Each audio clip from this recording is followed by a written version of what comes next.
Hello, this is Louis Mihael. And this is Gabrielle Christensen, your co-host. And welcome to the podcast.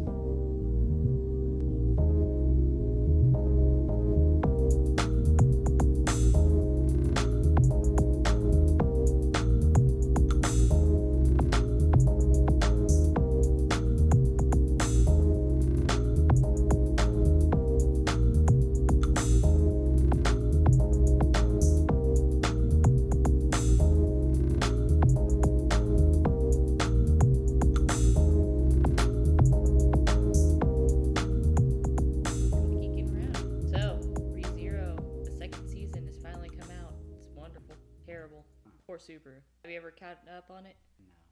You're missing out on so much pain and the best waifu ever. For me, it's just really hard to watch any anime that's not dubbed yet. So normally when I'm watching animes, because I'm working on my comic books, so it's kind of hard to be sitting there, reading the subtitles and be drawn at the same time. It's just why we need to eventually learn Japanese. Yeah. Last time we talked about the Apple event. Yeah. Did you hear about TikTok and stuff? Yeah, the ban TikTok. But then there's also the conspiracy that TikTok's actually tracking sex slavery.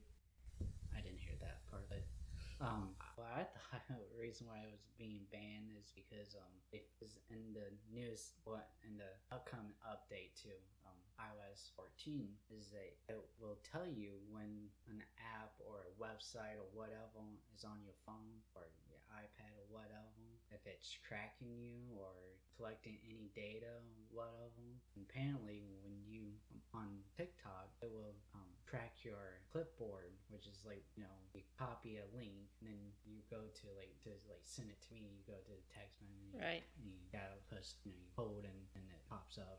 Paste from clipboard. Yeah. They are looking into your clipboard each time you typing on there.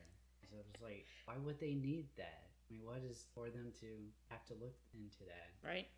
What is the reason? Apparently, the reason is because they don't want to get anyone spamming TikTok. Like, the whole damn app is a spam. That is the point of the app. It's like, hey, look at me for 30 seconds. It's like fine, but that was only for 10 seconds. Yeah.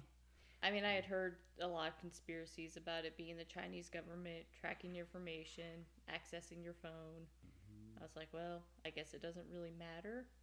I'm not a top secret agent for the U.S. government. They're just going to look at my stuff and be like, what the fuck's ReZero? Why should you keep talking about it? What is this? And there's other stuff like that too that happened. I don't remember now, but yeah, there's a bunch of other apps that being find out that they looking into this. Like, okay, why? And a lot of people that not into Apple kind of gave Apple a lot of shit for that. But here Apple, we're trying to protect your privacy. And the Chinese government is stealing your stuff, your information. But then again, we let Facebook do it, so why not the Chinese? Right. You'd just be racist not to. This is America. It's equal opportunity for all villains. Yeah. I don't know. My phone keeps telling me that there's some kind of app trying to access a secure folder. And every time I go, weird. I wonder what that is. And then keep on going. iPhone, they kind of there'll be the little location. If an app use your location for anything, it will appear up in the top, your status bar. That's some app. It doesn't tell you exactly what app, but tell you some app did. And I guess now with the when iOS 14 comes out, it would tell you exactly what app and exactly what they were trying. That would be really useful, actually. Because there's a difference between McDonald's wanting to know where you're at and Facebook wanting to know where you're at. I just don't know how these websites and apps and stuff need to collect anything, and so they can sell you stuff. Advertise to you better. I saw on YouTube someone went to the Bonge, one of the top tech websites out there, and when they looked at it, there's 24 things tracking you. So that they could, put the ads on there so you can go and click on those ads and buy stuff. Yeah, that kind of stuff is really tailored. I remember when I was researching my car to buy it, and I typed in what my vehicle was, and next thing I know, when I get on YouTube, one of the ads that popped up is thinking about buying this car? well, did you hear about our car and how it's better and it beats out this car in every way? I'm like, that's creepy. Thanks. No thanks. Well, they was just looking to your clipboard. That's how they knew, because you was texting like, hey, what kind of car should I get? Well, you should get this car. And it's so much better. Text messages. I mean, that would explain how some of the stuff pops up on my YouTube after our conversations.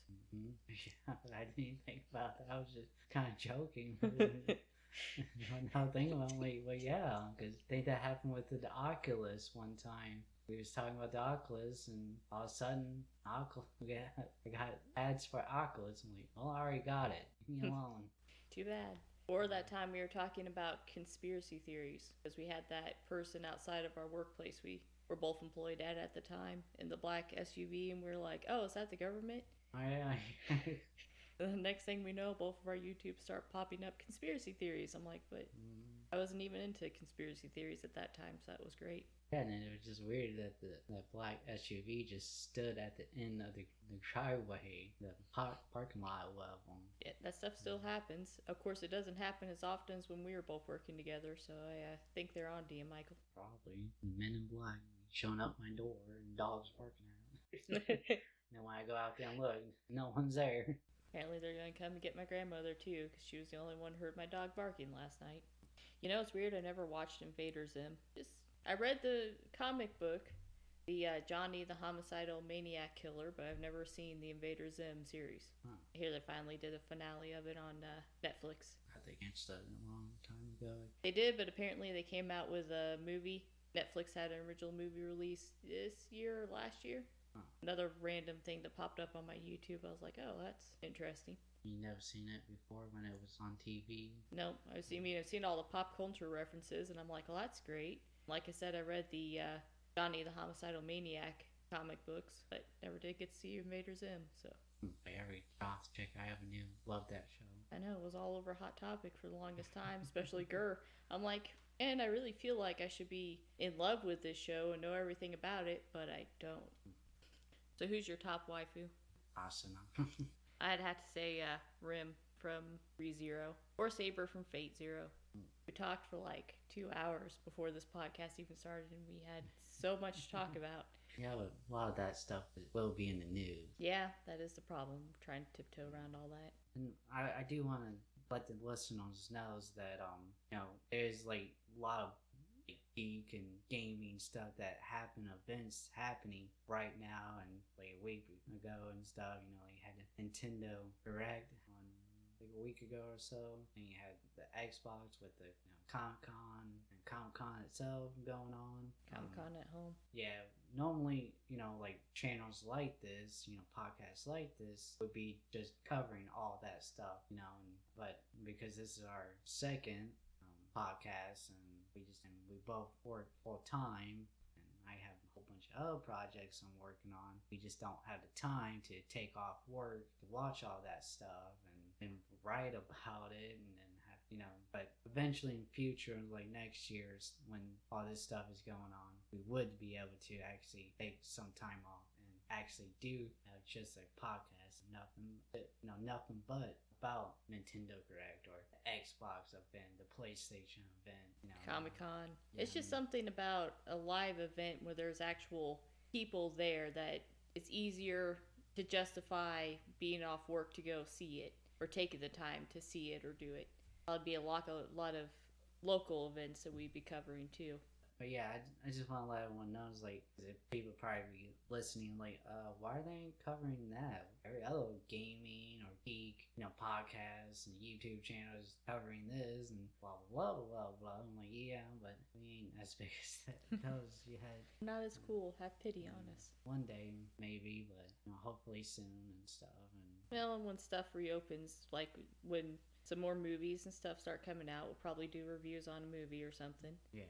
As that comes along, but yeah, because on the way home, I could actually be taking out my laptop and writing about it while we heading home. Yep.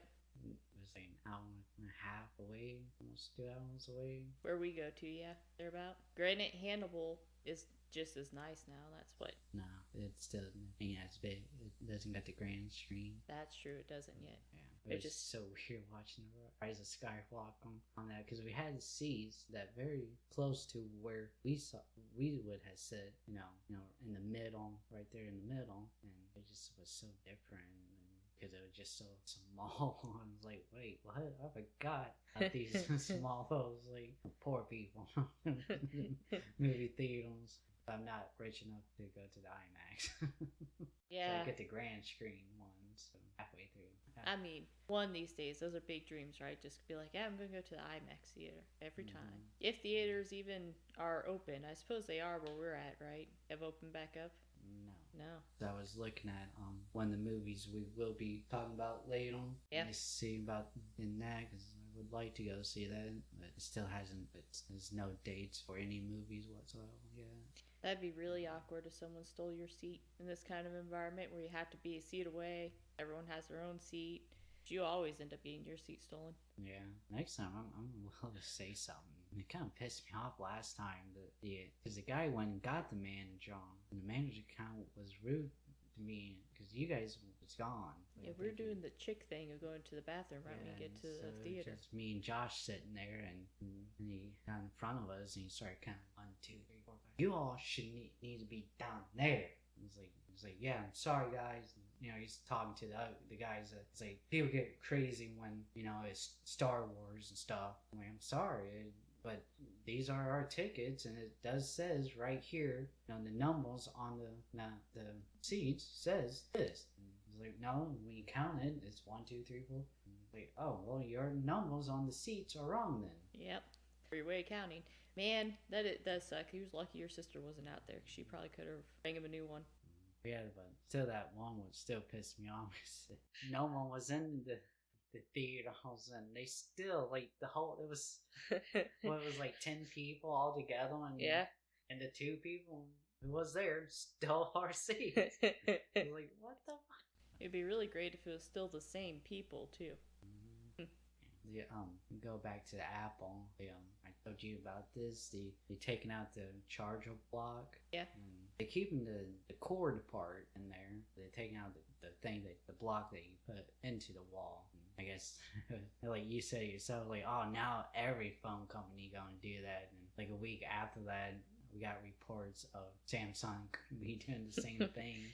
I guess kind of makes sense because I got thousands of wall chargers, the block parts, and I got thousands of the cord parts too because I always buy a lot of them. Well, and some extension charging blocks now, extension cords will have a USB plug-in on them, so you can plug directly into the charging station instead of having to have a block. Yeah. Still sucks though. Yeah, because apparently the reason why they're doing this is because 5G is so expensive that it's iPhone. It's gonna be way too expensive one way other than you add in that, which is gonna be making it even more expensive. And and I guess that's why the Note that just came out, the Note 20 Ultra or something like that, was so expensive because it was 5G. But the Apple is taking out the charger block and the headphones, the earphones, and to make it less cheap onto that. But I'm shown, as I saw one YouTuber talking about it, Apple gonna do some bullshit how it's eco-friendly. Now you don't have as much waste and stuff. And even though now it's gonna be packaged separately, so then you're gonna go to the store and then you're gonna have more plastic to package those items. Well, they already had them at the stores anyways. Yeah, true enough. But that's be Apple's pitch is why they doing it. But apparently it only gonna be save you $50 from it, and it's okay, you think people really gonna cry over $50 extra? Yeah. It's for getting that stuff. I think it's just a way to inflate price artificially, because now they can be like, oh, well, buying the wall charge isn't usually the wall charger and everything else is kind of expensive anywho to go out and buy, because it's $50. Yeah, for it to get an official one. Now, if you're my mom, you just go buy chargers that light up in different colors, and I'm saying they're going, that voids the warranty though. Got the gaming ones that is RPG. RPG, but RBG. Yeah. RPG. Well, you did say gaming one, so yeah, role-playing cords. Yeah, but the lights that we see gaming PCs, those are RBG. red, blue, Green. green. All I think of when you say that is work. Yeah. Or I sent the files in RPG again instead of CMYK. Shit. I don't know why newspapers do that or anyone do that, because it's literally easy. You just go up to edit mode CYMK and then you do it like that. But no, they had to do it all in her RBG, and then so like me and Charlie and Nick. Yep.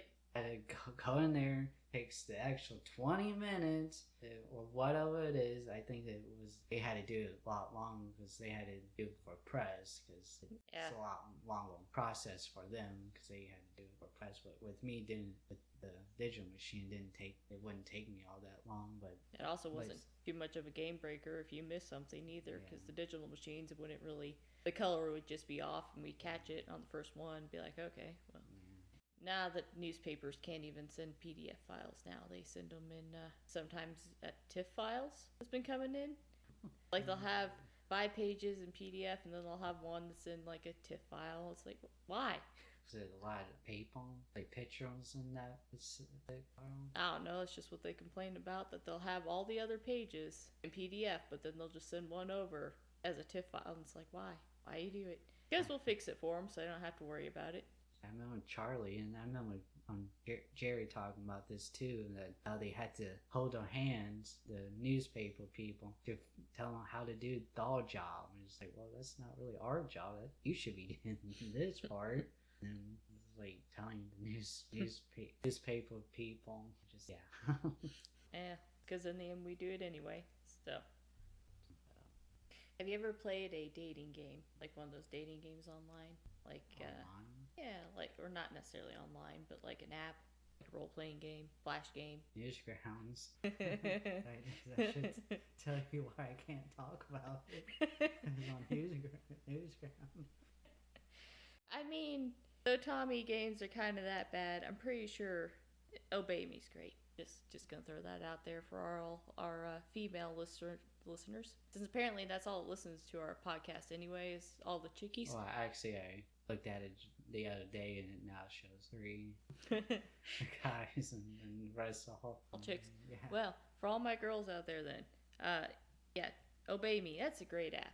That's a great dating game. And for all the dudes who are into dudes, that's a great dating game. I'm not really playing any games on my phone because I'm not an actual gamer. I don't actually play games. I play on actual things. It is a dark spiral, I'll tell you that, because I was trying to beat Dark Souls and I'm no farther than I was, because I was like, but this one has a hot demon on it that wants to date me. Why would I do that? One just wants to kill me. I'm just going to play my game on my phone now. Although, funny story about that, this game, apparently, if you have your notifications on and you actually have your notification sound on, voice actors for the game will start talking. Granted, it's all in Japanese, but when you get a notification for it, they'll start talking. I was in a meeting one day with my manager, my general manager, and my office manager, and we're talking about something pretty serious, and all of a sudden the game just blurts out some random line really loud, and I'm like, oh shit. That was great. Really great, because my general manager thought it was my office manager's phone too, so she was confused.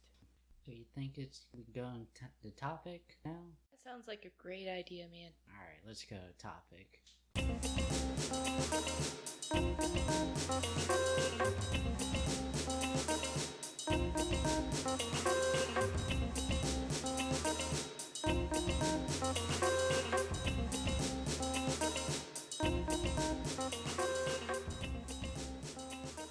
Topic today is Nintendo Switch Pro. The rumor, the legend. Yeah. So back in 2018, there was rumors that Nintendo Switch was going to be making a more powerful Switch. Right. Nothing has been official from Nintendo yet, but there's so many things that there was no rumors or pre-announcements for, and then they just out of nowhere released it, like the Paper Mario game that just came out, or the Nintendo Direct event. There was rumors, but it was nothing official until the day it released, and many other things like what was Animal Crossing and stuff. Yeah. There was nothing about that, and then they just released it. Like, whoa. Like, why did you try to be so secretive about it? Well, sometimes secrecy like that will breed a lot of news press. something happens all of a sudden. It's kind of like it being an exclusive club. No one names. Yeah, and then, but now Nintendo did state that there will be no new consoles out in 2020. Could be because of the coronavirus and stuff, but there has been putting rumors out there make people believe that it might still be a Nintendo Switch Pro might be still coming. Well, Nintendo also likes to kind of beat to their own drum and not necessarily release like Xbox and PlayStation like to release consoles on the same day, same year, newest thing. Ooh, we'll release them at the same time. Nintendo just likes to do its own thing. Yeah, like just kind of like that Nintendo Switch Lite. Like there was no rumors about it, but this out of the blue, boom, Nintendo Switch Lite. I was like, oh, cool. But yeah, this rumor started way back in a Wall Street Journal article way back in 2018. It claimed that Nintendo was working on two Switch devices, and of course the internet thought that one of them will be more powerful Switch that they are now calling, the internet is calling Nintendo Switch Pro. Now, since this article came out, Nintendo has did an upgraded new Switch, the regular Switch, and did do the Switch Lite. As we were saying that, because of the being so secretive, there still could be possibly a Nintendo Switch Pro still in the making, maybe next year, hopefully. Yeah. With everything going on, that would make the most sense. Like later we'll talk about the new consoles coming out. You'll get a lot of new game releases with those, so it'd make more sense for Nintendo to hold off till maybe the middle of next year and be like, hey guys, we got this new console and we have everything optimized to go on it. I think Nintendo Switch came out before Xbox One and PlayStation 4. How many years ago? Like 2014 they started coming out. So maybe this time Xbox, PlayStation trying to beat them to the punch this time. Releasing it before Nintendo released those things. Even still nowadays, Nintendo still puts out the console is still way up there. So Nintendo does do a good job just making everything fun for the whole family. Still inclusive, which was the whole gimmick with the Switch, is to take that with you and have it so your family and friends could play on it. The Wall Street Journal, they reported that Sharp will be supplying Igzo display panels for Nintendo's new gaming device. These panels are great for the Switch given that they will offer high resolutions in a small form factor and consume a lot less energy, offering the Switch a lot better battery life. So just for comparison's sake, right now the Nintendo Switch has a display of 1280 by 720 in handheld mode, which was better than like the PlayStation Portable display, which was a 480 by 272. But in dock mode, it only gets up to a 1080p, which is comparable to like PlayStation Slim in your Xbox S series, or the whatever that was. It was a simpler version of your Xbox.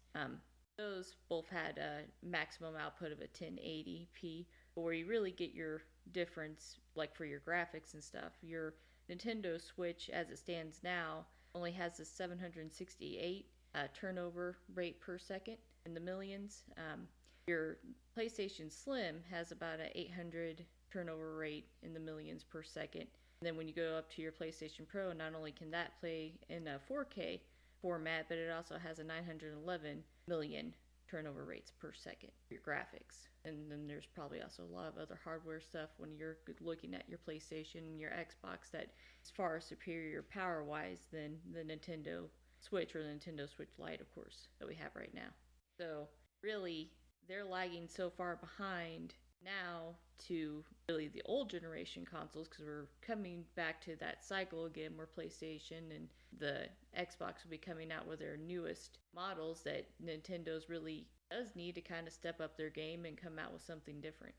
Back in January, Taiwan tech newspaper Geeking Times reported production for a new Nintendo Switch will start at the beginning of 2020 and will be released in the middle of the year. Unfortunately, we didn't see any new Switch device from Nintendo this year. However, it was reported because of the pandemic, there had been production issues, but hopefully we'll be able to see the release of the Nintendo Switch Pro in 2021. So here's my kind of wish list I would like to see with the Nintendo Switch Pro. Console only. I want it to be not handheld and just be like Xbox and PlayStation.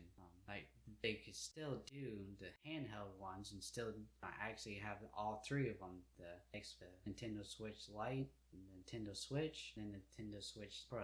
It would actually be one of the consoles too that wouldn't annoy me, because I always hate it when you'll have your regular PlayStation come out and then maybe a year later they'll be like, but here's the Pro version. Get this one, it's so much more powerful. It would make sense for Nintendo Switch to have those various options for a change, so that way you can play pretty much the way you want. If you're more of a casual player who likes Pokemon a lot, then maybe you just want Nintendo Switch Lite. Yeah, and then like say you're kind of more of a hardcore, but you don't have enough money for Pro, then the regular Nintendo Switch would be great and give you the best of both worlds, or give you best bang for your buck. And still make Nintendo Switch itself, it would keep its gimmick and stay kind of that friendly version too, where you can take it out and play with your friends and stuff, kind of like the original commercials advertised. Yeah, and you got the Nintendo Switch Pro, which would be for the hardcore gamers, but I could see still them having a sensor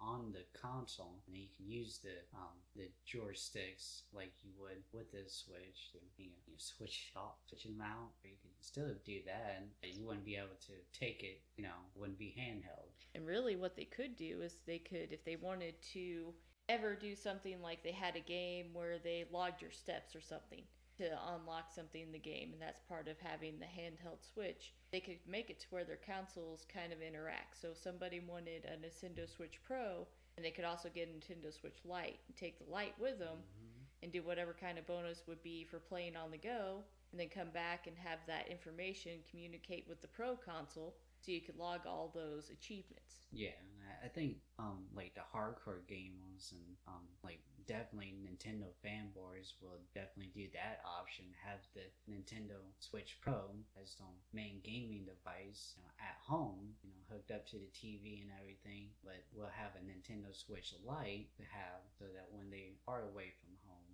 I can still see a lot of people doing that. If I would have the money, okay, I would do that. Yeah, I mean, Nintendo just needs to hurry up and take our money. Yeah. We're ready to throw it at them. Because I love Nintendo Switch. Really, out of the three, that's probably my favorite one, even though I actually don't play it as much as the other two, as the Xbox and PlayStation. But just the idea that, from the commercial, he was playing, the console vault, the dock version of Skyrim. He's on a couch, and you got the Pro control and playing it, and then he gets up and takes the Switch out of the dock mode, and now he's in handheld and he's walking down the street and stuff playing Skyrim. He's like, how many times would I would love to do that? And then well, it even kind of goes back to what I was saying earlier about being more of a casual gamer and liking Pokemon. I'm pretty sure Let's Go Eevee had and Pikachu had that kind of crossover with the Pokemon Go, and that was something I heard theorized on YouTube, is that the way Nintendo Switch would go is to have more of that go outside and log your steps and stuff and have achievements unlocked and that kind of thing, that really that's would make them more unique than your other gaming consoles, as long as you had the graphics back it up. Pokemon doesn't really matter, but also, I don't think you actually said this in the podcast, but we was talking about the Nintendo Wii, that one thing I kind of did not like about the Switch was it didn't have that family thing. You said that Nintendo was always about family games. Nintendo Switch, with the Nintendo Wii, my family always played the Wii Sports, right, and Mario Party and stuff, and my uncle or my dad, who don't really play games really at all, or my aunt, but there they are up there, playing tennis or bowling, or doing the Mario Party, but so to me, it's had nothing really, I guess, not to do with this Pro, but this kind of go back to where I was saying that they could still have the joysticks with the sensors with the console, the Pro Nintendo Switch Pro, give that family thing back too. You saying that, it's kind of going to send me off into a tangent. Really good at doing that, but the last time that you yourself had an experience with your family playing something, that was with your VR headset, correct? That everyone was checking it out because of the Darth Vader games that came out. So I mean, VR would be something for Nintendo to look into as well, I would say. Power Glove. Ah. Yeah, that was way back in the day where VR wasn't even thought of. Yeah, it was only something in Star Trek. But now, they should make some games that more family thing. They do have Mario Party and stuff, but they're just not, to me, they kind of lost that part because they was trying with Nintendo Switch, like in that commercial, they was trying to get the the hardcore pro gamers type with playing Skyrim. Back then, Skyrim was like the best game ever. The biggest game ever. Well, it still is, but that was a big thing, but it still doesn't really have the hardware to really back up. Now having it as console only, and make it much bigger than what the Switch is now, dock. Right. You can add more hardware that needed to be more on par with the Xbox, PlayStation. If you have a small little handheld device, it ain't gonna be as powerful no matter what as a device that's big as a box. Yeah. Like the Xbox, PlayStation. Definitely not right now, especially. So it would be, and like I said, it's a good gimmick to get more money, is to have a game where you do have some kind of walking achievement or some kind of timed achievement, where kind of like my dating games that you log in every once in a while and you get more achievements, or I guess any kind of game that you play on your phone, where the more you log in, the more achievements, or you get more AP or anything else. Play it. If they went that direction, and then they could both market the hardcore console version, and then you could have your light on the side, and it would really get people to buy both. Like you were saying, have the best of the both worlds if they communicated with each other. Yeah. A lot of games they doing a lot with cloud and stuff. So when you go to different your phone and play your game off your phone, that's something they've been especially Xbox with Project Cloud X or something like that. They want to do something like that where you can play it on your Xbox and leave, and you can play on your phone. That makes sense because they do have Microsoft phones. I'm guessing PlayStation would probably team up with the Windows phones are long gone. They destroyed that a long time ago. Did they? Yeah. I lived back in 2006, man. Don't worry about it. I'm really a time traveler, guys. So you that old lady from the Charlie Chaplin movie where you can see her on the phone. Yeah, and Charlie Chaplin's from way back in the silent movie time. You're not supposed to be talking about that, Michael. I'm not supposed to expose my secrets. Another thing I'd like to see on my wish list for the Nintendo Switch Pro is 4K Revolution. We talked about all y'all today, that it's only when it's docked in the dock mode, or closest thing we're gonna get to a console mode is 1080p, and just like now with the Xbox Series X and the PlayStation 5 coming out very soon, they gonna be pushing up to 8K with the Nintendo Switch, and having it console only and be able to put in more powerful hardware and stuff into it it should be able to do 4K at least, and I think that would be all right for now, so to still be kind of up there to complete with the newest generation of consoles. X, I'm not sure. I mean, definitely need at least 4K, like you're saying. You don't have to go right out of the gate running. So that's also a way to get more money later, is 2 years down the line, just be like Xbox, PlayStation. Hey guys, look at this new console we have. It's got improved graphics. I spent another $200 on it though, plus the original price. Another thing I would like to see, and this is not necessarily a pro thing or anything, I just like to see this on any Switch really, but Bluetooth. Now, it does have Bluetooth on there, but only to be connected to Joy-Cons and the Nintendo controls. That's about it. And actually wireless headphones or anything like that, unless you buy some crappy adapter and then do all that stuff. And then worry about voiding your warranty and breaking your machine and see so many YouTubers and stuff I just want to connect my AirPods, I have AirPods to it. It's all yeah. That's something that I think they really need to look into and do something. And then my final wish list is AAA game. Now games like Legend of Zelda Breath of the Wild is one of the best looking games out there, and probably would be considered a AAA game, but a lot of the actual AAA games that are ported to Switch, like Skyrim or The Witcher 3, are very, very toned down and optimized to be able to run on the Nintendo Switch, because it's not all that powerful.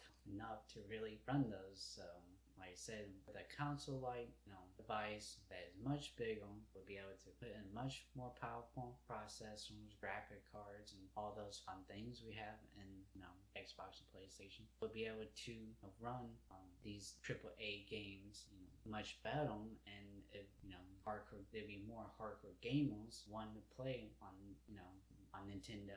I think it would be just a great way for. I mean, Nintendo's always seems to really allow for a lot of creativities with their games and their game developments. It just seems like they always get some pretty quirky games out there. So a more powerful console would, I would kill for a Legend of Zelda game that was kind of like a build your own character adventure, truly open world. That would be awesome to see on a Nintendo Switch. Oh, Breath of the Wild is open world. Yeah, it is open world, but like a truly, it's vastly open. I guess you can technically do wherever you want to in the Breath of the Wild. Yeah. But like I said, that's like one of the only like AAA actual Nintendo games out there, though.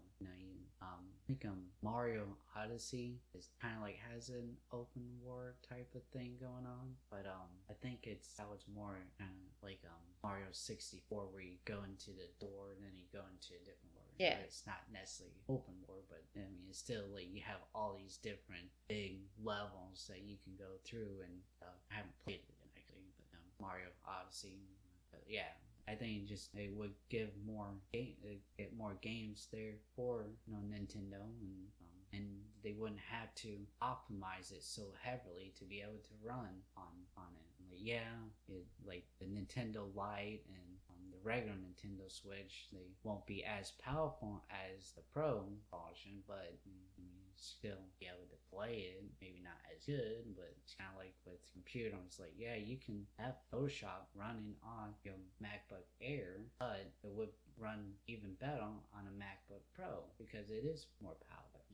So the conclusion is that Nintendo needs to release a Nintendo Switch Pro to compete with competitors of Microsoft and Sony's consoles. Switch would never be as powerful as them, but it would bring a lot more hardcore gamers and AAA games, and both. It's a win-win situation, really. I think it would be. Like I said, I think they have a lot of ways to take our money, but as far as that goes, there hasn't really been any news on that, but I do have a lot of news for you today, if you'd like to go ahead and get to that section. Let's do the news. So, the new Xbox Series X and the PS5 will be released this year during Thanksgiving, kind of towards Black Friday. Ooh. Yeah. Just not Nintendo Switch Pro. No, of course not. Nintendo Switch has got to come out in off-season, So that way next year when the Xbox Series X is like, hey, we have the Xbox Series X Extreme, get it. It's the more powerful version. And then PlayStation 5's like, oh, that's weird. Then they're like, no, we had the PlayStation 5 Pro, your mom. It's also coming out there in Thanksgiving. The only thing I have hung with the Xbox Series X was it will be a cheap on less powerful version coming out later on. The Project Lockhart, I think it's called. They get really creative with these names. Yeah. Although I don't hate that name so much. That's an interesting. Well, I doubt it would be the actual name, because they always do that in Project blah blah. Like, I think Microsoft Surface was like, God, what was it? Like Project Constellations or something like that. I mean, I guess that's a common thing, because Paramore, when they were doing a new album, they called it the Project PT Cruiser, because they really like PT Cruisers. So when the album finally came out, the label shape was in the shape of a PT Cruiser. Yeah, movies do that too. When they will not call it Star Wars, like Blue Harvest. They wouldn't actually call it Star Wars. They called it Blue Harvest. It's just what the Illuminati wants you to think. The Last Jedi was Space Bears. I think The Rise of Skywalker was Black Diamond. Man, those. Can't quite remember what was Force Awakens. The Space Bear sounds like a better movie than Last Jedi. Suddenly, everyone turns into a giant space bear. How do we deal with the situation? They eat people. They did eat people in the TV movies of the Ewoks. Hey, sure there was one of them eating somebody. Yeah, they had someone tied up to a stake or something in the background, cooking, I think. Return of the Jedi, they was going to be eating them, but I think in one of the Ewoks movies that came out, TV movies, I think they did show them eating them. I can't remember it. I'm sure you can find it on YouTube. I mean, meat is meat. As long as the Ewoks don't eat each other, they're civil.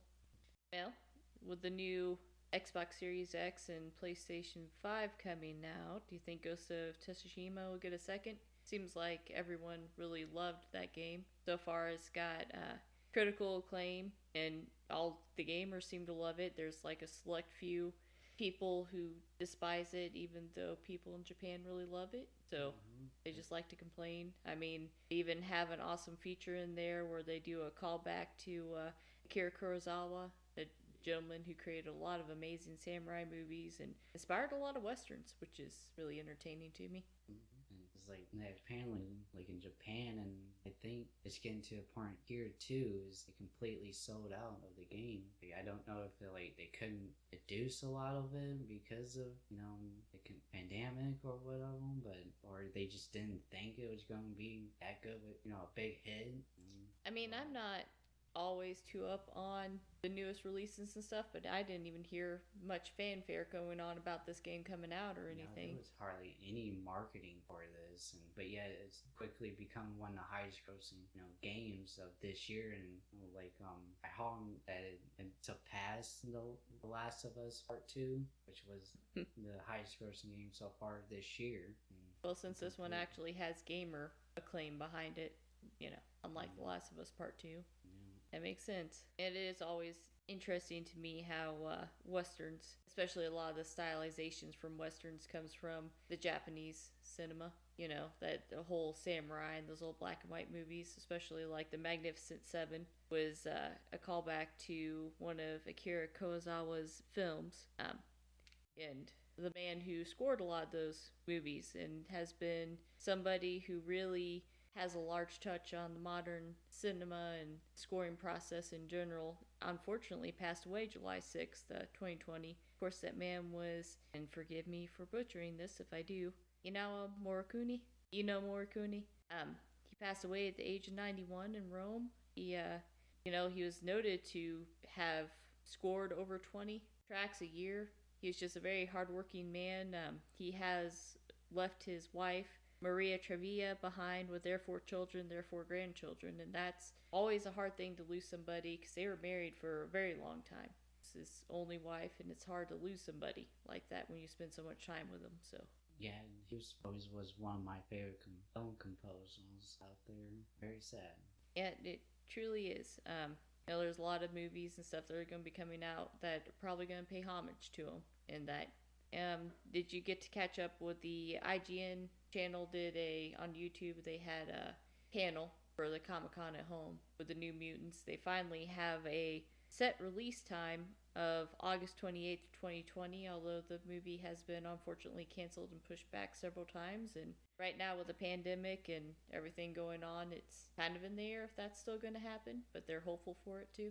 I didn't actually watch it, but I found that the cast and stuff had make fun of it about the release dates and stuff being delayed all the time. Like I remember this thing supposed to have been a good 2 years ago, I believe, when it actually supposed to come out, and it disappeared, and then you hear something, oh yeah, it's gonna finally come out, and then nothing, and then disappears again, and it comes back out, it's oh yeah, and then Disney bought out Fox, and then it's oh, what are they gonna do with it? And it sounds like, though, in this time, because the director of the film, watching that YouTube video, they actually showed the opening scene. They said as a gift to us since we had to wait so long, but they showed the opening. I think it was probably about a good 3 or 4 minutes, and it seemed pretty interesting. It really reminded me of a classic horror movie. Yeah, the comics that they basing it off is much more darker on how horror theme do it. It's always, I think, horror and tragedy lead themselves to the most impactful stories. So I know also they talked a lot about the Blu-ray extras. They even talked about having a basketball scene in a Blu-ray extras of everyone playing basketball together and talking. So it sounds like, at least with the delayed time, they might have a lot of extras, little special features or something on the Blu-ray disc when they finally come out. Like audio commentaries? Well, and just special features, audio commentaries, behind-the-scene clips, bloopers. Like I said, they have a whole scene of the cast playing basketball they put in there, apparently. Did they actually say audio commentary? No, they didn't actually say audio commentaries to my knowledge.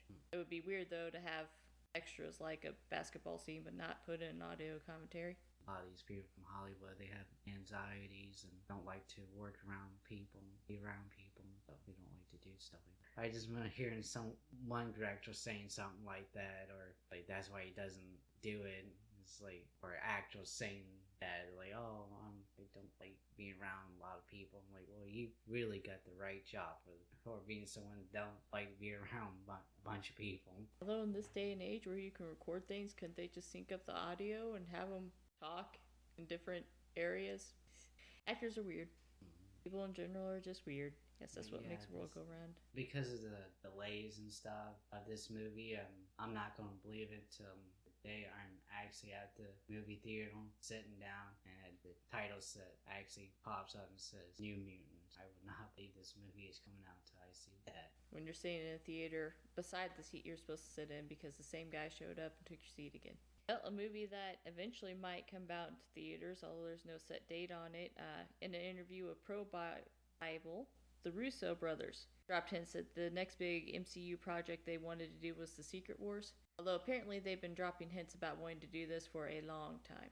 It's kind of been their ultimate goal in taking on the MCU, but there's not really any set timeline of when that'll happen. And really, the article I was reading on it was talking about how it'd be better served to be out in the future so they could do some more world building with the Phase 4 of the MCU. Especially since, hopefully we'll get some darker stories. I'm a sucker for tragedy. The Secret War comics, I believe that a lot of that has like the Fantastic Four and the X-Men in it. Yeah. So they probably have to do the Fantastic Disney, Marvel, Fantastic Four and X-Men movies. Can really do a Secret War storyline. If we could actually get a good Fantastic Four movie, that'd be good. They seem to be picking people who are pretty competent. What is closer at hand is the Doctor Strange in the Multiverse of Madness movie is set to release in March 20th, 2022. Which that's really kind of barring any pandemic delays going on. Because still with Hollywood shut down, it would be kind of hard to get everyone together and film and finalize stuff, I imagine. Because they're talking about Mr. Chiwetel Ejiofor, and I am so sorry if I butchered that gentleman's name, returning as Baron Mordo. Maybe it's probably a secondary antagonist in the movie. Might even flip it and be a protagonist, you never know. They kind of disappeared to the beyond last time, and with the movie's title, it kind of reminds me of Lovecraftian, the Mountain of Madness type deal, that they might be trying to team up to battle some kind of bigger enemy. And I know in the Multiverse of Madness, they're supposed to have a lot to do with Scarlet Witch, which is going to be interesting because her little mini-series that she'll be having coming out will actually be set to start December 2020 on Disney Plus. Is the WandaVision, which is supposed to be about her and Vision having an ideal life and then kind of figuring out something weird is going on. Yeah, some of the teaser pictures we have seen, it shows them in different timelines, like one's from the 50s, 60s, 70s, 80s. So this could go to Multiverse of Madness and going through different times and stuff. So I think that's going to be one thing that going to be connecting it to. I think a lot of people think that you were saying who was going to be if he would be the main villain or secondary. One villain may be Loki because he's still the Tesseract. Yeah. The Endgame when they went back, and so they believe that he is messing up with like time and space and stuff. Well, he is the god of mischief, or supposed to be. So, and I know we had talked kind of before about how I was all in for Doctor Strange being super dark and being like a really horror gritty movie and a reboot, but we didn't necessarily think that would happen. I kind of see where you're going with, because Hellstrom, the series that's going to be releasing October 16th, 2020, is going to be so dark that Disney actually wants Marvel Comics to remove their logoing from it. I guess kind of in a way so that young audiences don't just like have a full Marvel access to something and go, oh, okay, I'll watch this, even though really their parents should be there and they should have some kind of age restrictions like they usually do on any kind of streaming service. So honestly, if something's already rated R, it probably shouldn't be somewhere where a kid can get access to it. My thing is just that, when we went to go see the Avengers or the X-Men, Star Wars, how many kids did you see there? I saw a lot of adult children. See what? a lot of adult children. But yeah, as far as like little kids, yeah, nah. yeah. I see more little kids at a screening of it than I do. It's me nowadays. This is why I have always had a thing against Marvel, was that we all grown up. We don't need the whole, like the campy superheroes anymore. Like, like stay in school, kids, and remember, always eat your vegetables. Well, I'm out, up and away. After the superhero saved the cat from the tree. That's how it was. But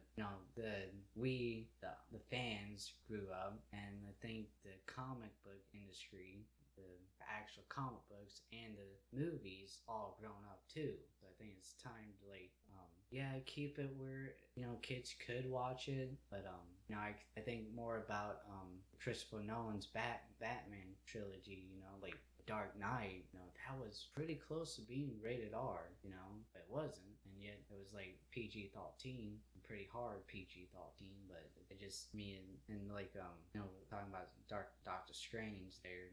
The original director walked away from it because he wanted it to be a dark film than the Lost movie. But Marvel and Disney said no, that it's supposed to be a family friendly thing. And it's like, well, the kids can continue to watch the little PG TV shows on Disney Plus, but let us, the actual fans that grew up with it, watch our stuff at theaters. And you can make it where it could let kids watch it, but the only bad thing is that parents gonna be dumb, because parents went and took their kids to go see Deadpool and like, oh well, he's a superhero though.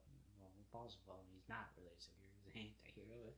But Logan, they all cussing. There's a lot of radar stuff. Watchmen, I remember when that came out, so many parents were so mad about that movie. It's like, it's rated R. Did you not read the comics? It's rated R. Well, it's just like what I was saying earlier, that I seen more kids at viewings of like it, especially chapter 1. It's just for some reason it seemed like parents had it in their mind that, oh, this movie has kids in it, it must be for children. No. It's about a demonic clown that eats kids. It's not for children. You can. I grew up in a household which let me watch horrifying, scary movies when you're young. I think it's kind of a misdemeanor to be saying that, oh, we're not going to take our kids and have them go watch a movie in theaters that has, because it's not like Doctor Strange is going to have a sex scene in it. It's just going to be probably an abstract horror. Explore some of the darker themes of humanity and what it means to exist and stuff really maybe your kids should be exposed to a little bit. But even if they're not, it's a movie, like you were saying. You can choose to not let your kids see a movie. They're probably going to be exposed to that stuff more so watching TV shows. It's a lot easier to access that stuff nowadays for kids. It's all over the place on the internet. So taking them to see a movie that's a little darker is totally in your control to let them see that or not see that. Yeah. But like when we were younger, watching the original Batman series, that was kind of dark. Yeah. And certainly some of the character designs of some of the characters, especially Scarecrow, had the whole thing about nightmares and horrors. That was scary to watch, and some of those things were scary to watch, but it was good TV. Yeah, even the character design of the blade on design of Scarecrow was straight up like some out of horror film.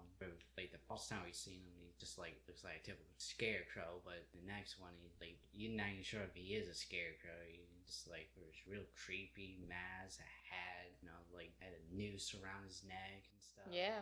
And, had this really long, dark, black trench coat, And I'm trying to think, as far as like terror, something can happen to you. It wasn't Harvey, but wasn't there there's an episode where a guy got turned into a giant clay monster or something like that? Yeah. And he didn't want to be a clay monster, and he didn't know why people were chasing him, and he was going through a difficult time because he was transformed into that, and he didn't want to be that. And that's kind of a weird concept to grasp as a kid. I think it makes you a better person, think through it, because then you're looking at somebody going, well, they can't really help the fact that they look like that, so maybe don't be so hard on them. Yeah. And kind of going, like you said earlier, Fantastic Four, like no one seems to be able to make a good one. I think a lot of the reason why, and like X-Men is like this too, is like people just these like Disney or like executives, movie executives, just don't understand the original source. Like people probably don't know that like the X-Men, like Professor X, was based off of Martin Luther King, and Magneto, Malcolm X. Yeah, Malcolm X, and because of that, them being discriminated for something that of skin color and stuff, and like they just want to be created human, and that's exactly what X-Men was all about, and Professor X was about like let's help them, harmony and peace and stuff. Where Magneto was like, no, we are the superior race. We are we are better than them. Yeah, these people will never treat us good. They never have. They never will. So why trust them to do change? It's a good social commentary, because that's how you can twist people. Is if you torment somebody enough because you think they're different, then they're going to end up lashing out. And that's kind of the problem nowadays, even with our PC society, is they don't let people really think deeply anymore. They kind of make everything a happy, fluffy bunnies and clouds, and it never rains and everything's fine. And you can't get into a deep discussion as to why the atrocities happened and what kind of person can cause those atrocities and how it's really human condition and nature. And you have to realize that, because if you have your kid and you say, oh, well, you don't really do anything wrong, it's fine, then they might turn out to be the next Hitler. You never know. Yeah, I just don't. I think a lot of the executives and stuff just don't understand the source material, and they find on Fantastic Four, kind of going back to the X-Men, they had this what was going on with the Fantastic Four. Stan Lee was trying to make him more human. Like Superman, he just go out there, save the day, nothing, because he's Superman. That's what you're gonna do. Captain America, punch out Hitler. There's nothing wrong with there's nothing wrong. We don't ever see them having any problems, and that's what Stan Lee did with Fantastic Four. Like now, like okay, here's a comic book where Human Torch had no money for his date.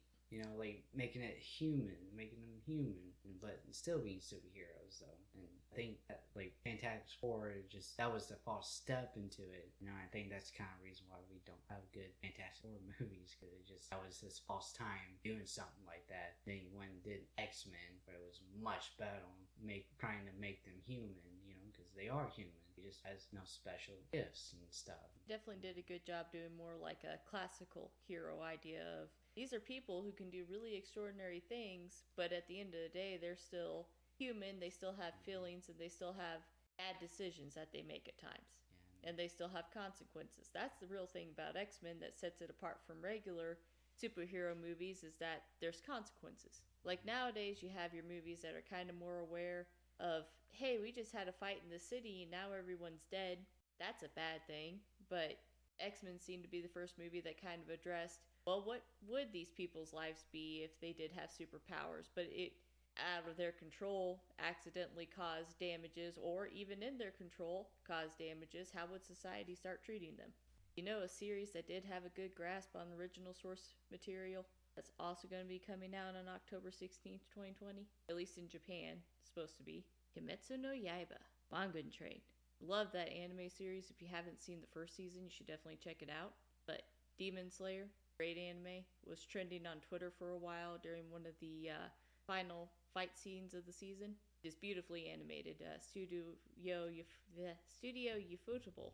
They are usually behind the Fate series. They've done just a top-notch job on this anime, really, in the cinema version, because to me, watching the whole anime itself was almost like watching a cinema level anime design. So actually seeing it in theaters, I'm sure that movie is going to be fantastic. Is it in dub? Yeah, I don't know if they come out with a dub. I know Funimation has it now, so they might have dubbed it already. Swords? Yeah, lots of swords. But this main character has a sword. Does. Big one. A katana, a special demon slaying katana. And they all have different kind of elemental powers or attributes that go with their swords. I'm looking for new anime to watch. I can't find none of them dubbed. I say this in podcast already. Yeah.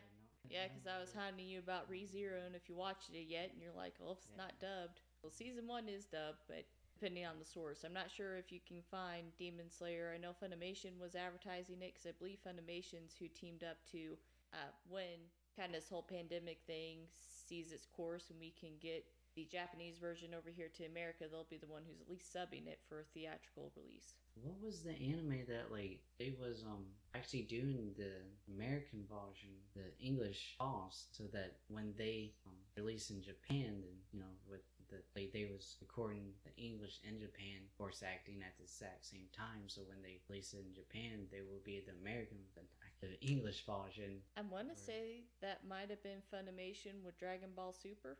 Was it? Yeah.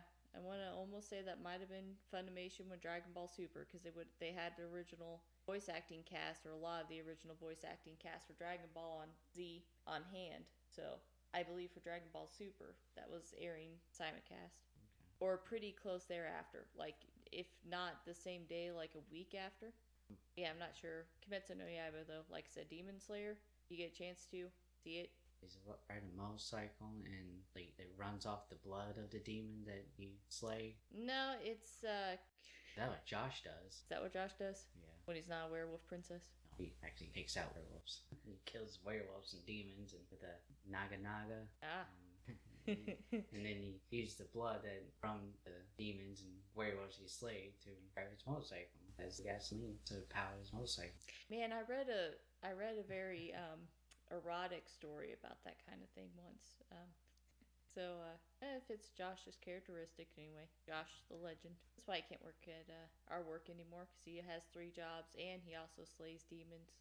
And we all know we don't want him going to my place of work and slaying me, because he realizes that I am now demonic because I'm a manager. That's usually how that works. You have to trade your soul for your higher power. But yeah, Demon Slayer, like the very ending of the first season, perfect. Like the whole thing just accumulated in perfection. I still want you to see that anime series, so I'm not going to spoil it for you.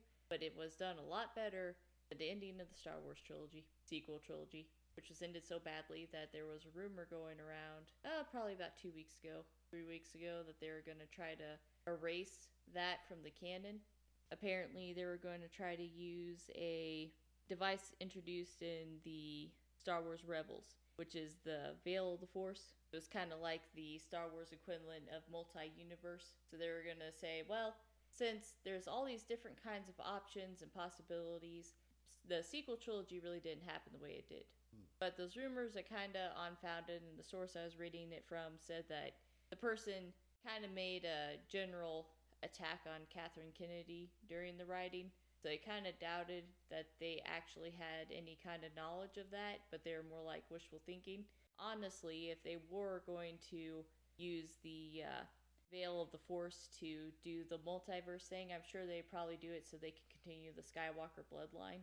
Since they kind of said, oh no, we're done with Skywalkers, we're going to move on now. That kind of shoots them in the foot. They'll probably use that to get more money out of it. Yeah. One thing, when Rise of Skywalker, before it came out, one of the rumors was that that Ben Solo and Rey Hooks, she has his child, and that's how they will continue the Skywalker bloodline. But we never saw that. It was supposed to be a little boy that looked a lot like a young 10-year-old Ben Solo, and Rey is holding a long double-bladed lightsaber, and she gives him the Skywalker lightsaber. So, to me, they could have easily done what we all wanted, and they didn't. Yeah, they did it with the whole thing. I mean, it wouldn't be a bad idea to do, especially Star Wars Legends. Just pull the original content out of that. That what was it that Rey was going to be Luke's daughter with a Sith huntress, or at least he had a child with a Sith huntress, so they could make that Rey. And of course, then again, she couldn't get with Ben because that would be awkward, as they were cousins. But unless they wanted to make Ben not a Solo. Well, one of the things that was rumored that what JJ was originally doing with The Force Awakens was Rey would have been a clone of Luke from his severed hand that he got from Vader in Episode 6, 5, Empire Strikes Back. Yeah, so that'd be kind of like his daughter and stuff, or whatever. And kind of him. So then Rey could have been Ben's. Could have been his cousin aunt. Well, after the Game of Thrones, we don't mind ants and nephews, so it's cool. I'm sure a lot of people would want to see Adam Driver's butt, just like we got to see Kit Harington. I mean, you're not wrong. I would have been alright with it. I mean, they could have even stuck with the whole Palpatine thing. I mean, we kind of talked about this before, but they could have had Palpatine be like, oh, but if I put my blood in there, I could control the person too. So do like a little bit of a Palpatine and a Skywalker mix for Rey. You wouldn't even have to bring Palpatine back. You could just argue that when Luke got his hand cut off, that they brought it back to the ship and Palpatine put some of his DNA in there to try to experiment, try to make the perfect superhuman, since they kind of were doing the whole Nazi thing with the Sith Lords anyway. Yeah, I think in a way, bring Palpatine back was a mistake. But yeah, if they're gonna erase this, one thing I wouldn't hope they do keep is Ben Solo. To me, it's just he should have been the one fighting Palpatine. He should have been the one who saved the day. You know, like Rey could have been right there helping him, and then she gets knocked out, and then he finishes it. Like the ghost of Anakin and Luke and Leia come back and finish it. So the Skywalkers would have finally finished killing the ultimate bad guy. Yep. It's like we never really truly got to figure out what Kylo Ren meant when he said, "I will finish what you started." Now this could be what he meant. Like, what if he felt that darkness growing? Like, he felt that there was a dark presence growing, and that was Palpatine getting back and his getting back in power and stuff, and that's why he kind of went with Snoke. So in a way that he turned bad, so he can get closer to Snoke, who he knew that was close to Palpatine. Well, and they didn't even really explain that either. I mean, I like the original fan theory that Snoke was you were telling me about it, was more of a gray Jedi, that he was some ancient primordial being that was kind of neither on totally the dark side or the light side. He didn't believe in either side of the Force. I really would have liked for Snoke to not have died, but just have Ben Solo and him kind of had this understanding that Palpatine was coming back. That would screw up the Force again, so he needed to get rid of Palpatine. So if he had to go on the quote-unquote dark side, just to seem like it. Yeah, I kind of go back to think of like Harry Potter with Professor Snape. And we first see him in the first couple of movies, we always think, well, he's the bad guy, he's doing this, he's doing that, and we come find out before he died, or we found out, stuff here and there, but especially before he died, we found out that no, he really all along he was protecting Harry and his friends. He was doing everything he could, but because he was a double agent, he was was being forced to spy on Dumbledore by Voldemort, and he was spying on Voldemort for Dumbledore. So he had to keep up appearances. Like he couldn't let the Dark Lord figure out what he was doing. Then we find out at the end he was the hero. Yeah.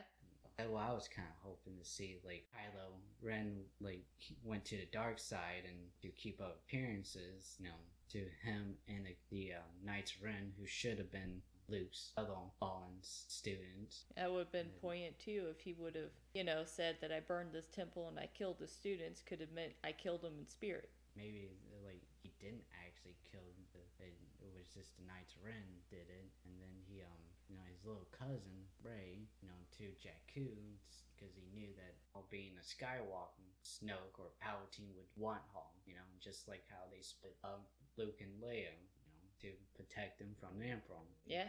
He took home to Jakku, and a lot of people did comment about how the ship we see leaving home there looked a lot like Luke's ship or something from Legends. I can't quite remember now, but it wasn't a bad guy ship. It was that Luke Skywalker ship or something. But yeah, and then we come to find out that all this time he was just had to just play the part so he can figure out where Palpatine was at, and then you finally finish the job. Finish what you started. And to me, I think a lot of people would have liked that a lot better. Luke would never been able to do a lot of stuff without Leia and Han, so that's where Rey would come in, that she would have been his some emotional support or whatever. Like Harry wouldn't have been that. Like Harry Potter himself really wasn't that powerful of a wizard, but he had Hermione and Ron, and all his friends helping him. Yeah, that would have been. I mean, that's kind of like I was gonna say. They didn't do much. They kind of finished Poe's arc a little bit, but Finn, they didn't do much with Finn. Like he could use a lightsaber, and they're just like, yeah, we're just gonna drop you. I mean, it would have been awesome if he would have been able to, him and Kylo, especially since he was able to go toe to toe a little bit with Kylo in that first episode of the sequel, right, and kind of stave him off for a while. It would have been nice to have them kind of have a moment where Kylo's like, you are really good with that if, you had proper training. And then Finn and Kylo kind of go on something, so then Finn could possibly also be a new Jedi. Yeah. Since he obviously kind of had, because it wasn't even throughout the series, he kind of had little inklings of the Force anyway. Yeah. Especially during the first episode.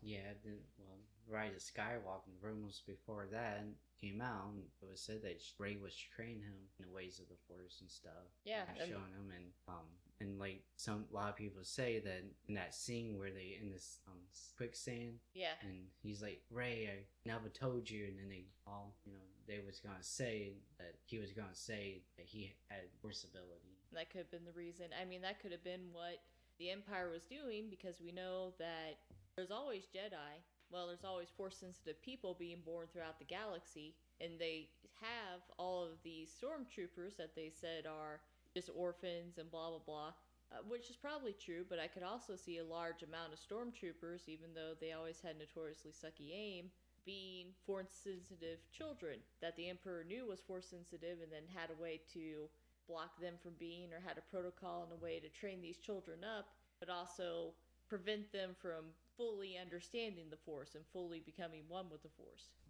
Like, I never read the comment or anything, but I remember hearing somewhere that one of the comments about Finn, that he was like, when it come to weaponry and stuff, that he was top of his class when he was in the stormtrooper boot camp, training. Like, he was top of his class. That's why he was able to build a lightsaber and stuff, and was able to pick up any weapon he could find. So he could have done something with that.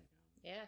Like Rey, the badass Jedi, and the badass weapon, X-Spawn, and Poe, the badass, pilot. Like, that's a good team right there, I mean, aside from the fact, I guess then again that's the Skywalker thing, because they always get to be the badass Jedi weapon master pilot. So I was gonna say Rey knew how to pilot the Millennium Falcon. I mean, just like that. But then thinking back on it, all Jedi, well, all Skywalkers always have that innate flying ability that they're just so great at. Which is why all being a Skywalker made so much more sense than just Palpatine. That is one thing I did like about The Last Jedi, that I'm very surprised that we didn't see this any more than what we did was Kylo Ren. Not only was he this descendant of Han Solo, he's Han Solo's son, only got Paulson to that could have been better than any of the Skywalkers as a pilot, right? Yeah. And then he had that Skywalker blood in him, which you just say they are the best pilots. Yeah, because we never did get to have a Leia. I mean, that would have been a good character development for Leia too, is them being like, well, how'd you learn how to fly so well? And be like, oh, from your dad? And be like, oh, no, actually my mom. Really see her pilot an Imperial warship. It's terrifying.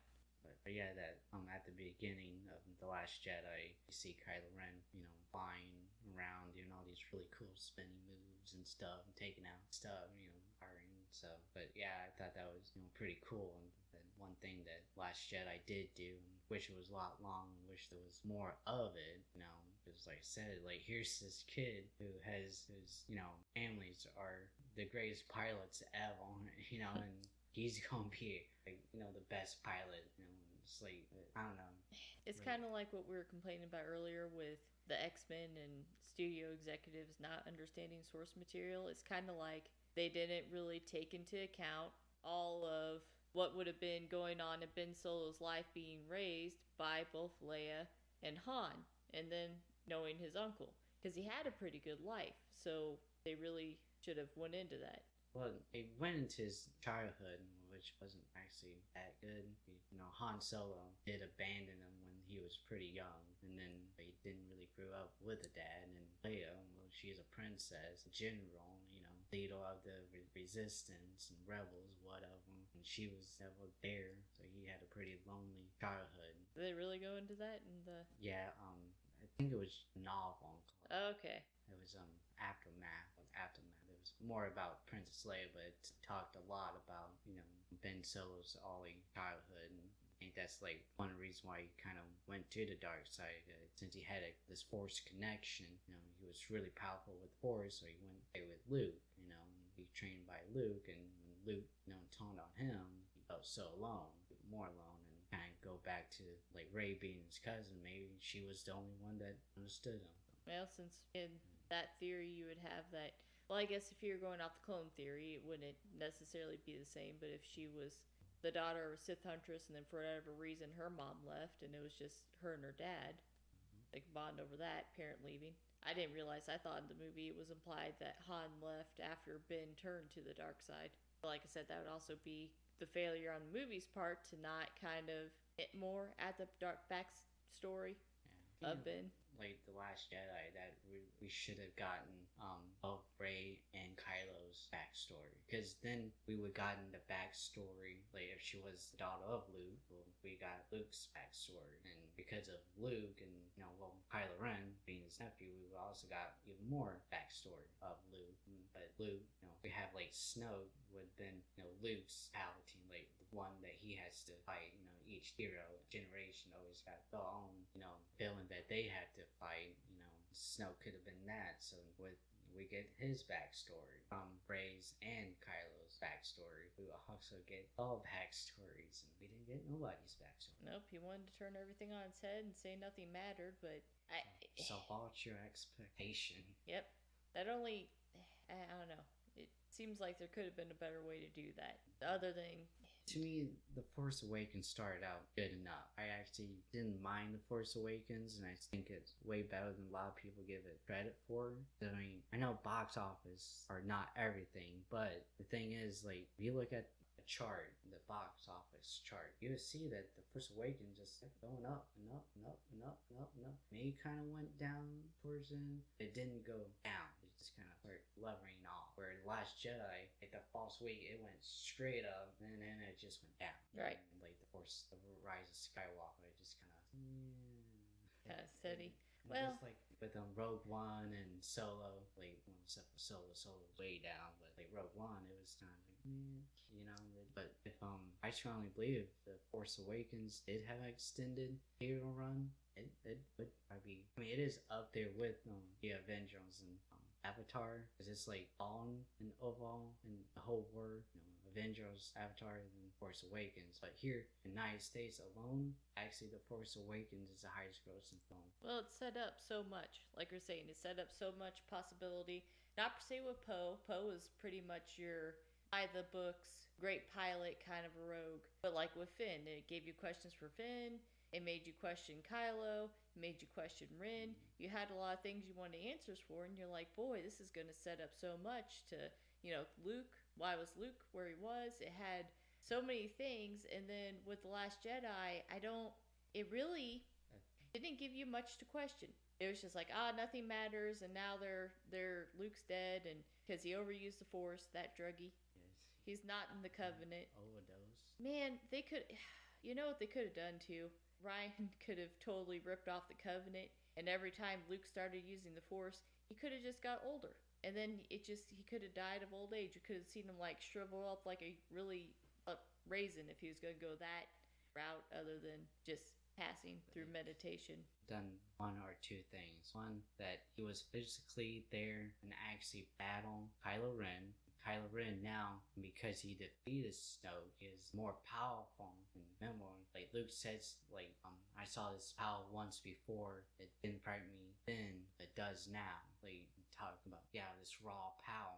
How powerful Kylo was, and then you could have Snoke. He's saying, I saw in you what every master wanted to see, untamed raw power. And then Luke talks about how he had that mighty Skywalker blood. It's all about how powerful Kylo was, and yet didn't really see that true power. Like, to me, like, it should have been once he defeated Snoke that he would become even that much more powerful and actually be able to defeat Luke Skywalker. And actually did kill him, physically kill him. Then now we made him into a true villain, because Ryan Johnson did said that he they had to kill off Snoke because we would never take Kylo Ren serious as a true villain. Just like why they had to get rid of Luke, because we would never take Rey as a true hero. If they was there, I'm like, no, just make a bad story. Right. Kylo and complete, and that would still be with his, how I said that Snoke, when Kylo got close to Snoke, so he can get close to Palpatine. Now he's like, okay, started figuring out where he didn't need Snoke no more, so took him out and made a true anti-villain. Yeah, made him into a villain. And he still wouldn't have been, because even when he took out Snoke, you're kind of like, well, he was the villain. Is it that bad to take out the villain? I mean, like I said, he could be an anti-hero. Yeah. And you could have had Rey, I don't know, you could have had Luke get really mad and take off with Leia somewhere and bar him from seeing him anymore, because he was kind of already a crotchety old man. And that could have been the way to take Luke out of the story. Or Luke do some kind of weird ritual where he passed on all his power to Rey because he was worried that, Ben was too powerful now and he wasn't taking Ben's side of things. Like you said, if he had the double agent plot that, Ben be like, no, listen, there's somebody even more powerful. You faced him before, and him be like, yeah, no, you're lying to me. You're trying to trick me. Like maybe even have a plot where Ben's trying to get Luke's power and Luke's like, nah, you're tricking me, man. So then you could have Luke give Rey his abilities and then have Rey still be the main hero with Luke's abilities so she could be on par with Ben, Kylo, and then when they both go to face Palpatine, team up that way. My other thing was that, you can do the Force projection, but instead of being still on Octu, Luke would be actually at the Millennium Falcon where Rey and Leia's at. He just kills them, and then they're gone. And Kylo looks up, and there's Luke on the cliff side or whatever, and then you go, see you around, kid, and then they go on to Millennium Falcon and fly off. Yep. A lot better than just him just dying overdose on the Force. And I can see why some people why Rian Johnson thought it was a good idea, because it kind of goes back to that film school indie thing where he paid homage to Escape from LA. That's what he did, was that he was a projection hologram. Yeah, film school guys, they like stuff like that, but that's just film school. I mean, there's, like I said, it would have been nice to see a precedent for overusing the Force. I mean, you did have what happened to Palpatine using the dark side of the Force. Seems to have a heavy weight on your body, so maybe overusing the light side of the Force also has, because there's not technically a light or dark side. It contradicts itself on that. It's how people use the Force. So you would think, though, in the end, if the Force is still just the Force, using too much of either side would hurt your body. But just to all of a sudden, Luke not go through any kind of physical, really. I think he looked uncomfortable, but he wasn't going through any physical exhaustion or anything using it. So it was just like, okay, you're in a coma, you need to sleep for a while, or your blood sugar dropped too low, you'll be fine, you get medical attention. No, he just died. You didn't have Yoda explaining what was going to happen or anything. I just, like I always said, New Master 69 on Reddit had a better story than Disney had, or Kathleen Kennedy had. I do put more blame on Holland, Yeah, because at the end of the day, she's the one who's okays it. Oh, yeah, that's fine. You can do that. The story group was the ones telling Rian Johnson, go for all these crazy things. And it's like, oh, yeah, go for it. It's like, wait a minute, that contradicts this. Go for it. Now, I think Kathleen Kennedy was just trying to do what George Lucas did back in the 70s and 80s with the original trilogy. Because George Lucas and Steven Spielberg, their directing styles or filmmaking styles very similar. Right. And closest thing right now we have to Steven Spielberg, a younger filmmaker, is J.J. Abrams. And then we got the other director for Empire Strikes Back. I can't remember his name now. Cashno. He was actually more of a indie filmmaker, kind of like Rian Johnson. But I think it just went Rian Johnson went a little too far, with it. And then they was originally gonna have Colin Trevorrow or something like that. I can't remember. The guy who did Jurassic Park. He would be pretty similar to the director of Return of the Jedi. Both of them had done quite a few different genres of movies and have been in Hollywood for years and years now, and that would have been a weird movie. I'm kind of glad they got Abrams back, because that would have been I guess a director though isn't necessarily a writer. I gotta remember that. Just Jurassic World was kind of the romance and stuff, and that was kind of weird. Yeah, I thought it was okay. It was nothing special that way. I mean, the monster and stuff, the action of it was great, but Star Wars doesn't have really big monsters that they utilize in the actual movies. Now, the fiction and stuff does, but okay, well, I guess in the old movies they did. Yeah, the problem was that they should just have JJ on all 3 movies. They should have him with, him writing or with him co-writing with someone, and out, and there you go. Yeah. And like Lucasfilm story group. When you have a story group, their job is to make sure that everything is lining up. Everything is consistent with everything. That they was the ones that was telling Rian Johnson, like, no, go ahead, do this crazy ass thing, Don't do too many crazy things. That's the thing too. If you, well, they didn't tell him don't do too many crazy things. They told him just do whatever you want. He lacked imagination then. Aside from the blue cow milk, that was weird. And plus, to me, there was a lot of technical problems that you're like, yeah, he's come from more of a background in indie films and smaller budget films and stuff. Like Lupin was his highest budget movie, and that wasn't that big. Nowhere near Star Wars level. So. Well, we can at least end today's section of the news on a high note for Star Wars for a change. They are going to have Dave Filoni as an executive producer, along with many other talented executive producers in a new animated series, The Bad Batch, which I haven't caught up with the latest season of the Star Wars Clone Wars, but I hear that's based off a batch of clones in there that were kind of genetically defective. Yeah, well, yeah, pretty much. Like, each one of them had their own special thing. Like, one guy had super strength. He was, like, super big, the tank type of guy, and had another one that was at a genius level, IQ, and another guy had X-bomb tracking and hunting kind of stuff. And, yeah. I hear it's going to be, Dave Filoni, because he always loved the clones, from what I remember from the Clone Wars, like listening to the outtakes and stuff, is that he was always really excited about, especially the Wolf Pack. Those were his boys. So, and he's wonderful. Anything that he touches in the Star Wars universe is just blessed, because he is an actual fan of the stories and actually cares about the stories and the characters and how it affects the Star Wars universe going forward. That'll be nice whenever it's set to come out in 2021 on Disney Plus, so hopefully that stays true. But guys, that's all we have for today. Thank you for listening. Appreciate it, and we'll catch you next time. See ya.